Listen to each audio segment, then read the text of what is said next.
لیکن حضرات صحابہ کرام کے واقعات جب قرآن و حدیث میں پڑھتے ہیں حیران ہو جاتے ہیں کہ ان سے جب کوئی غلطی ہوئی، اللہ اس کے رسول کی مخالفت ہوئی، بجائے نوٹس لینے کے اللہ خود ان کے وکیل صفائی بن گئے۔ اللہ اکبر۔ غزوہ احد کا وہ میدان اللہ ہم سب کو مدینہ لے جائے، آمین۔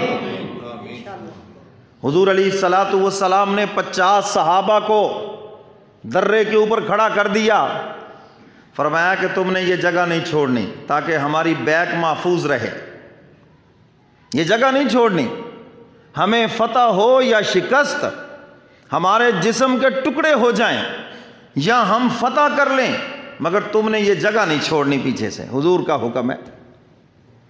اب یہ واقعہ آپ نے کئی مرتبہ سنا پڑھا کہ جب اللہ تعالیٰ نے فتح دی تو صحابہ میں اس بات میں اختلاف ہو گیا۔ اب بعض کہنے لگے کہ نیچے اترنا چاہیے، حضور کا مقصود یہی تھا کہ جب فتح ہو جائے تو بس بات ختم ہوگی، جنگ ختم ہو گئی، مال غنیمت جمع کر رہے ہیں تو ہم بھی شامل ہو اس میں، مال غنیمت جمع کریں۔ اور کچھ صحابہ وہ کہنے لگے نہیں، حضور نے فرمایا تھا فتح ہو یا شکست تم نے نہیں اترنا، یہیں پہ کھڑے ہونا ہے۔ اکثریت صحابہ نیچے اتر گئی اور 12 کے قریب وہاں کھڑے رہے۔ حضرت خالد بن ولید جو ابھی مسلمان نہیں ہوئے تھے، پیچھے سے دیکھا درہ خالی ہے، پیچھے سے حملہ کیا جائے، مسلمان مال غنیمت جمع کرنے میں مصروف ہیں، پیچھے سے بھی حملہ کیا، آگے سے بھی حملہ کیا، وہ 12 صحابہ شہید ہو گئے اور پھر وہ جو فتح تھی وہ شکست میں بدل گئی۔ وہاں پہ حاجی حضرات کو ہم دیکھتے ہیں وہ چڑھے ہوئے ہیں پہاڑی کے اوپر، میں نے کہا یہ پہاڑی کا سبق بھی یاد کر لیں کہ حضور کا حکم جہاں چھوڑو گے ناکامی ہے، جہاں اللہ اس کے رسول کا ہم حکم چھوڑیں گے وہیں پر ہماری ناکامی شروع ہو گئی۔ تو میرے محترم سامعین، اب حضور کے دندان مبارک شہید ہوئے، جسم اطہر زخمی ہوا اور 70 کے قریب صحابہ شہید ہوئے۔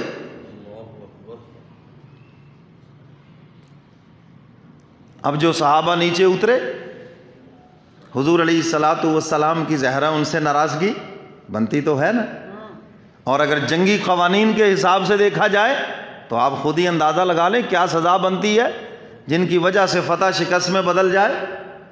مگر میں قربان جاؤں، جب ان کی بات آئی تو اللہ خود ان کا وکیل صفائی بن گیا۔ فرمایا فاعف عنہم واستغفر لہم وشاورہم فی الامر۔ حق تعالیٰ فرماتے ہیں میرے محبوب انہیں معاف کر دیجئے۔ سفارش اوپر سے آ رہی ہے، کہاں سے آ رہی ہے؟ اللہ نے ہمیں بھی سفارش کی ہے، ایک یاد ہے؟ فرمایا وعاشروہن بالمعروف، بیویوں کے ساتھ اچھا سلوک کرنا، یہ اللہ نے مردوں سے بیویوں کی سفارش کی ہے۔ فرمایا میں نے انہیں ٹیڑھی پسلی سے پیدا کیا ہے اور اس کے ٹیڑھے پن میں ہی حسن ہے، اگر انہیں سیدھا کرنا چاہو گے تو توڑ کے رکھ دو گے، اس لیے ان کے ٹیڑھے پن کے ساتھ ہی نفع اٹھاؤ، اور تمہارے رب کا حکم ہے کہ ان کے ساتھ اچھا احسان کا معاملہ کرو۔ اللہ نے عورتوں کی مردوں سے سفارش کی ہے، وَعَاشِرُوهُنَّ بِالْمَعْرُوفِ، یہ قرآن کریم کی آیت مبارکہ ہے۔ یہاں آ جاتا ہے جی مولوی صاحب میری بیوی میرے مزاج کے موافق نہیں ہے، میں نے کہا کیسے ہو سکتی ہے؟ تمہاری جنس اور ہے، اس کی جنس اور ہے، تم مرد ہو وہ عورت ہے۔ اللہ اکبر۔ تو حق تعالیٰ نے میاں بیوی کے حقوق کی بات کی تو آخر میں فرمایا تلک حدود اللہ، یہ اللہ کی حدیں ہیں، اللہ کی حدوں کو قائم رکھو۔ اور میاں بیوی کا جو سلسلہ ہے یہ از راہ قانون نہیں چلے گا، یاد رکھنا، یہ از راہ محبت چلے گا، از راہ احسان چلے گا۔ جو از راہ قانون چلانا چاہیں گے نہیں چلے گا، بری پڑی ہیں ہماری عدالتیں، تو اس لیے یہ از راہ محبت ہی چلے گا، اور جو محبت سے چلاتا ہے، احسان سے چلاتا ہے، اس کا گھر اچھا چلتا ہے۔ اور میرے پیر و مرشد فرماتے ہیں تھوڑی بہتی جو رن مریدی کرے تو گھر اچھا چلے گا اس کا، بس اسی میں سب کچھ چھپا ہوا ہے۔ اور جو زیادہ قانون دان ہوتے ہیں نا، جو زیادہ عقل مند، زیادہ جوتے کھاتے ہیں وہ، زیادہ ان کی ازدواجی زندگی خراب ہوتی ہے، اور بے وقوفوں کو دیکھو وہ مزے سے گزار رہے ہوتے ہیں۔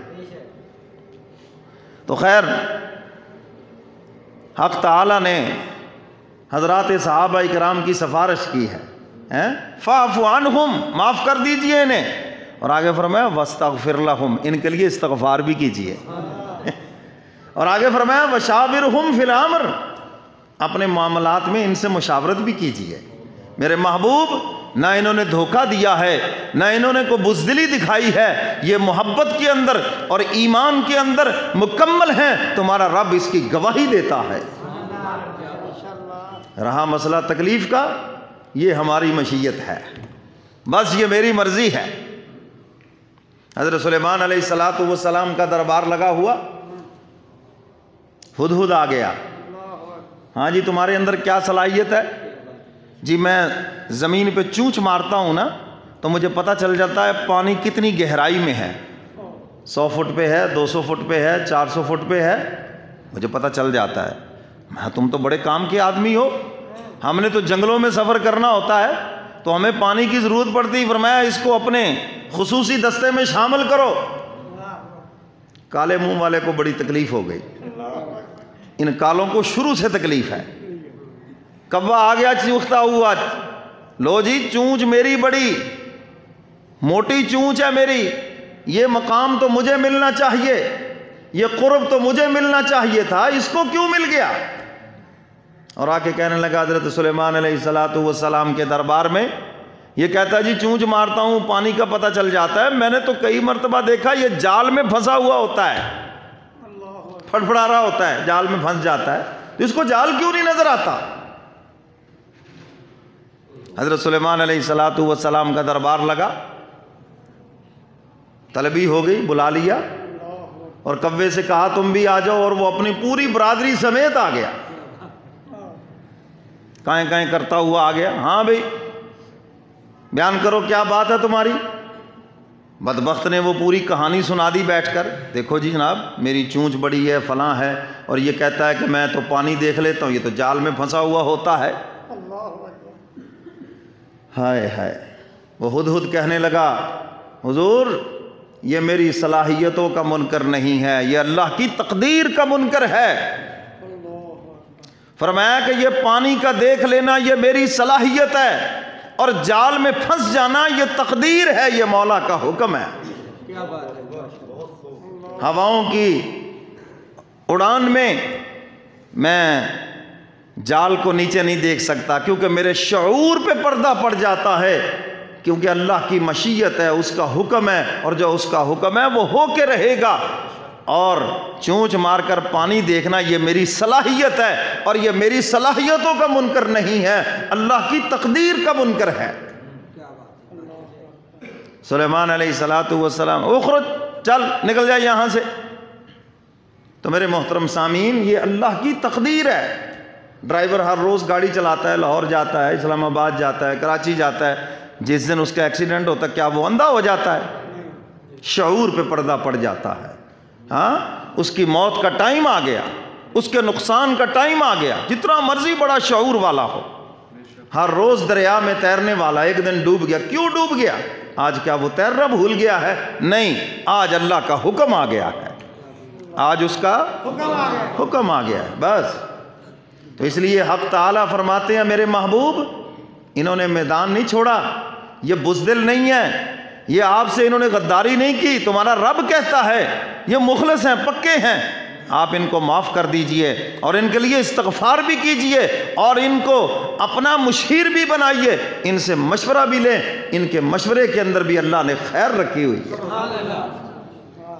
حق تعالیٰ خود وکیل صفائی بن کے کھڑے ہیں، کہہ دو سبحان اللہ۔ یہ ہے حضرات صحابہ کرام کی شان۔ غزوہ تبوک کے موقع پر 30,000 صحابہ کا مقابلہ